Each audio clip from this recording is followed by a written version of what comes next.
제 얘기를 들어보세요. 여러분의 몸 안에 있는 생물들이 지구 전체에 있는 것보다 더 많다는 거 알고 있었나요? 그리고 세상은 이 작은 것들로 가득 차 있습니다. 우리 지구가 실제로 얼마나 큰지 더 알고 싶나요? 그럼 제 초능력 현미경을 통해 살펴보세요. 우선 우리 눈으로 직접 볼 수 있는 것부터 시작하죠. 첫 번째는 박테리아입니다. 저도 깜짝 놀랐어요. 이건 분명히 세계에서 가장 큰 박테리아인데 나미비아의 해안 바닷물에 살고 있습니다. 길이는 4분의 3mm이고 모래나 소금 알갱이보다 큽니다. 그래서 손으로 만져볼 수도 있어요. 먼지 진드기는 그 절반 정도의 크기입니다. 밤에 여러분을 괴롭히는 이 해충들은 약 3분의 1mm까지 자랍니다. 눈에 보일 만큼 크지만 반투명하기 때문에 눈에 보이지 않죠. 징그럽네요. 그나저나 생물 시간에 나온 아메바 기억하세요? 아메바는 먼지 진드기와 같은 크기입니다. 때로는 2배나 더 큰 경우도 있어요. 단세포 유기체로는 엄청난 크기입니다. 조금 더 작은 것을 살펴볼게요. 여기 있네요. 머리카락입니다. 사람의 머리카락 한 가닥은 겨우 10분의 1mm 두께입니다. 이걸 얇다고 해야 할까요? 현미경을 사용하지 않고도 볼 수 있는 가장 작은 물체입니다. 10마이크로미터와 7마이크로미터에서 각각 백혈구와 적혈구가 발견됩니다. 이 세포들은 우리 몸에 절대적으로 중요하죠. 백혈구는 다양한 질병과 싸우는 반면 적혈구는 혈액 시스템 전체를 통해 유용한 물질을 운반합니다. 크기가 비슷하다는 사실이 믿기지 않을 두 가지가 있는데요. 점토 입자와 대장균입니다. 둘 다 직경 2마이크로미터입니다. 이 작은 크기 때문에 물이 점토를 통과하지 못하는 거예요. 입자 사이의 간격이 너무 좁아서 서로 달라붙는 거죠. 반면에 대장균은 우리 내장에 살면서 비타민 K를 생산하는 박테리아입니다. 이제 조금 더 가면 가장 큰 바이러스를 만나게 됩니다. 메가 바이러스라고 불리는데 크기가 440 나노미터에 불과합니다. 이게 가장 큰 바이러스라면 나머지는 얼마나 작을지 상상해 보세요. 오, 이런, 우리를 공격하려는 것 같아요. 어서 피해요. 휴, 겨우 피했네요. 자, 좀 더 자세히 들여다보죠. 200 나노미터는 박테리오파지라고 불리는 또 다른 바이러스의 크기입니다. 이름을 그리스어로 번역해보면 박테리아를 먹고 사는 것을 알게 될 거예요. 이 작은 녀석은 작은 로봇 거미처럼 생겼어요. 그렇죠? 동시에 박테리오파지는 광학 현미경을 통해 볼 수 있는 가장 작은 것입니다. 그래서 오늘 소개할 다른 모든 것들은 오직 전자 현미경으로만 관찰할 수 있습니다. 좀 더 자세히 들여다보면 우리는 DNA 가닥의 폭인 3나노미터로 내려갑니다. 그래요. 지구상의 거의 모든 생명체에 대한 모든 정보를 담고 있는 그 DNA 말이에요. 그 너비에 속지 마세요. DNA 가닥의 길이는 엄청나게 기니까요. 인체의 단일 세포가 약 3m의 DNA를 담고 있다면 어느 정도인지 충분히 짐작이 갈 거예요. 더 작은 크기의 물 분자는 280 피코미터입니다. 참고로 1 피코미터는 10억분의 1mm입니다. H2O는 수소 원자 2개와 산소 1개가 있다는 것을 의미하는데요. 산소는 수소를 결합시켜서 분자가 미키마우스처럼 보이게 만듭니다. 수소 원자는 직경이 31 피코미터에 불과하며 세계에서 가장 흔한 원자입니다. 단지 2개의 원소로 구성되어 있는데 하나는 양전하를 띤 양성자이고 하나는 음전하를 띤 전자가 주위를 공전하고 있습니다. 전자에 대해 말하자면 이 친구들은 너무 작기 때문에 제대로 측정된 적이 없습니다.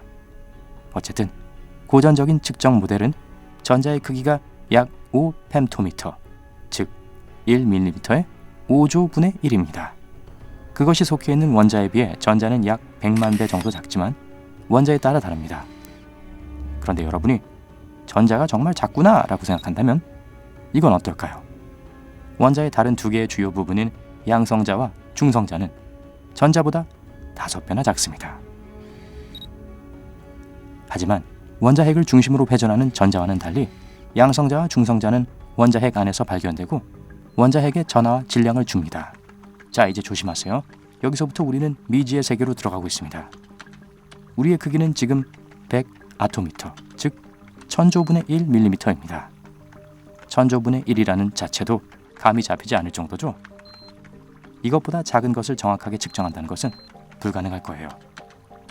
그래서 우리가 보게 될 물질들의 크기는 매우 가까운 근사치이거나 심지어 가상의 수치인 것도 있습니다.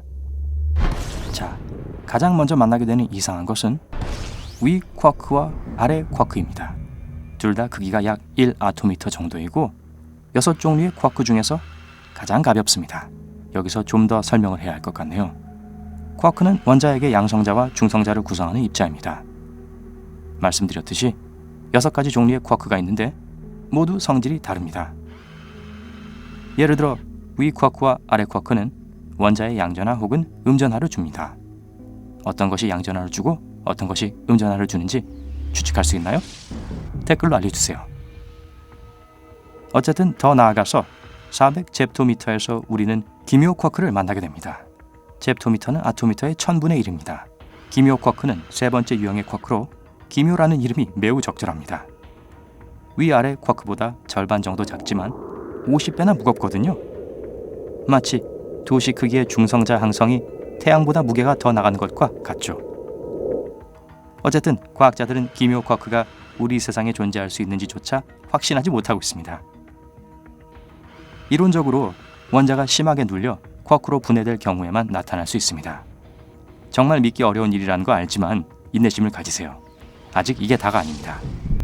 100 잽토미터에서 우리는 맵시 쿼크를 보게 됩니다. 맵시 쿼크는 기묘 쿼크보다 훨씬 더 거대하지만 적어도 존재를 의심받진 않죠.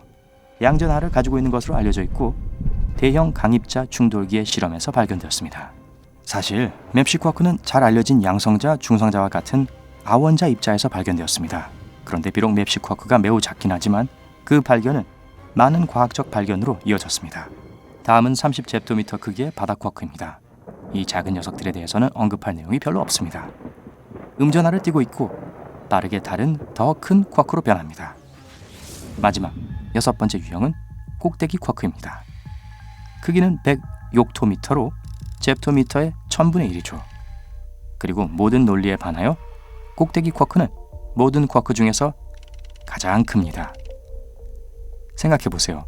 꼭대기 쿼크는 위 쿼크보다 10만 배 더 무겁습니다. 꼭대기 쿼크라고 불리는 게 당연해요. 그나저나 꼭대기 쿼크는 진리 쿼크라고도 불립니다. 그게 무슨 뜻이든 말이죠. 어쨌든 비록 존재가 실험적으로 증명되었지만 과학자들은 또한 아주 짧은 시간 동안만 존재할 수 있다는 것을 발견했습니다. 너무 슬프네요. 하지만 그것조차도 끝이 아닙니다. 그리고 꼭대기 쿼크보다 더 작은 입자들이 있습니다.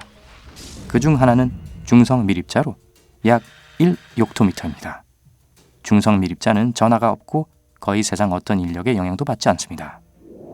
중성 밀입자는 빠른 속도로 날아다니면서 마치 그것이 존재하지 않는 것처럼 모든 종류의 물질을 통과합니다. 심지어 여러분과 저까지 통과하죠. 바로 지금 이 순간에도요. 하지만 우리가 그것들을 볼 수는 없습니다. 우주에서 가장 강력한 현미경으로도요. 그러니까 그것들이 몸을 통과한다는 사실에 겁먹을 필요는 없습니다. 전혀 느껴지지 않을 테니까요. 더블 베이컨 치즈버거가 몸을 통과하는 것을 더 걱정해야 할걸요? 마지막으로 우리는 모든 물질의 가장 밑바닥에 도착했습니다. 양자 영역이죠. 이곳에서는 크기가 너무 작아서 알려진 측정 단위로는 비교조차 할 수 없습니다. 단 2가지가 존재할 뿐인데 기껏해야 이론적인 것에 불과합니다. 하나는 끈이라고 하는데요. 공상과학 영화에서 이것에 대해 들어본 적이 있을지도 몰라요. 끈 이론은 많은 가능성을 시사합니다. 그리고 그것들 중 하나는 끈이 1차원 그 자체라는 것이고 끈의 진동 모드가 그것을 다른 모든 차원에 이르게 합니다. 과학자들은 또한 모든 입자들이 끈이라고 주장하지만 너무 자세한 얘기로 여러분을 괴롭히고 싶진 않네요. 그리고 양자 영역의 2번째는 양자폼이라고 여기고 있습니다. 양자폼은 시공간 이론에 의하면 전체 공간 시간을 구성합니다. 하지만 이건 역시 이 세상 어딘가에 실재한다는 사실이 증명되진 않았어요. 그러니 누가 알겠어요? 우주는 완전히 다른 무언가로 이루어졌을지도 몰라요. 이 2가지 물질은 플랑크 길이라는 단위로만 측정될 수 있습니다. 과학적인 이론으로 여러분을 괴롭히진 않을게요. 그냥 아주 작다고만 해두죠. 플랑크 길이는 끈이나 양자폼 같은 이론적인 것들을 측정하기 위해 특별히 만들어졌습니다. 그래서 작은 것이 당연합니다. 모든 게 다 측정 단위가 있어야겠죠. 이제 우리가 지금 있는 곳보다 더 작은 것은 없습니다. 제 주의력을 제외하군요. 그러니까 다시 큰 것들의 세계로 돌아갑시다. 오늘 새로운 것을 배웠다면 비디오에 좋아요를 주고 친구와 공유하세요. 그리고 여기 여러분이 좋아할 만한 다른 비디오들이 있습니다. 왼쪽이나 오른쪽을 클릭하고 삶의 밝은 면에 머무르세요.